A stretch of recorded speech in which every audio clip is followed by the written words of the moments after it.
Divination is the first new skill to come to RuneScape in a very long time. It's tied heavily to the 6th Age, and over the next few minutes you'll learn a whole lot more about it. With Divination, we really wanted it to be a new thing, not just for the players. The characters in the game don't really know that much about it yet, it's new to them too. The characters associated with Divination have a camp just west of the Lumbridge crater and south of the Draenor village lodestone. There's 3 main NPCs at the skill camp, and they'll take you through the basics of training Divination and some of the rewards. They're not very organised, but they've kind of elected Orla as their leader, so she's kind of the first NPC you'll want to talk to. Then you've got Faizan and May, and they'll take you through kind of the more advanced rewards once you've learnt the basics. You'll be able to be at the forefront of the skill, ahead of most of the NPCs, and the skill cape is on a stand because nobody can wear it yet. Mod Mark has already spoken a little about the items that heal you automatically. There are plenty of other things you can make with Divination, such as Divine Locations. Divine Locations can be thought of as kind of portable skilling locations, such as a portable tree or a portable mining rock. They can be placed down pretty much anywhere you can put a fire, and then you can harvest resources from them much like you would a normal skilling location.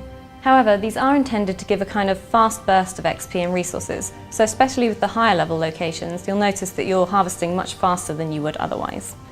You can harvest from them, your friends can harvest from them, and when they do, you get a chance of bonus resources appearing in your inventory. We were kind of looking at other skills such as woodcutting, hunter and mining, and in those skills it's kind of beneficial to be on your own, which we didn't think was quite right, so with Divine Locations we've really aimed to kind of make players be more sociable. Divine Locations exist for mining, woodcutting, hunter and farming.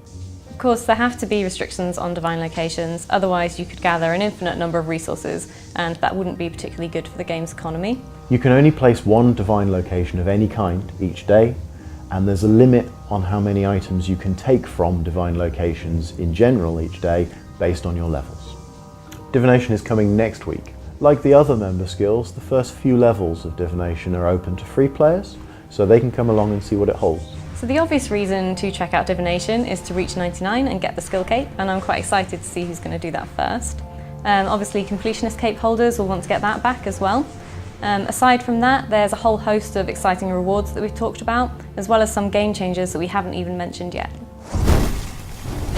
And Behind the Scenes is back next week with more on what's new to RuneScape 3.